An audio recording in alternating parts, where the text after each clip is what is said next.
This is Chakdara Dir, a refugee camp in northern Pakistan. It's close to the border with Afghanistan, and where Afghans who fled conflict more than 30 years ago have lived ever since.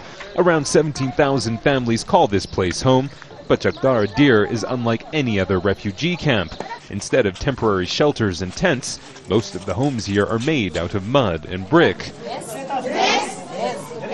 There are also established primary and secondary schools for boys and girls, a central healthcare facility, as well as shops and markets, all run by people who live here. And while many in Chakdara Dir were born here and have never lived in Afghanistan, they soon may have no choice but to move there. All 1.6 million registered Afghan refugees have been told by the government they need to leave Pakistan by June 30th. But many people who live here say they don't want to go back. People like Muhammad Sharif. He came to Pakistan as a refugee when he was 22 years old. He's 54 now, and all of his 11 children were born here, as well as all his grandchildren.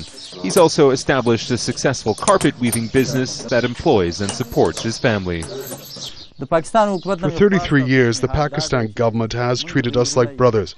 A brother cannot throw his family out of his home if they have nowhere safe to go. Once there is peace in Afghanistan, we will move back there.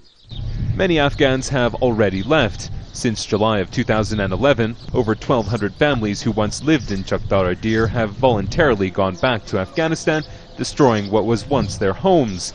The refugee status cards of those who remain expire at the end of this month, and the Pakistani government hasn't said whether it will renew them like it has once before.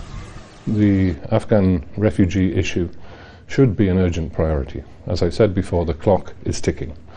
This is not an issue that you can afford to wait. Many analysts believe the Pakistani government will extend the repatriation deadline again, fearing repercussions from the international community. Whatever the case, the Afghan refugees who call this camp home are worried they're about to lose everything they have. Imtiaz Tyab, Al Jazeera, Chakdara Dir, northern Pakistan.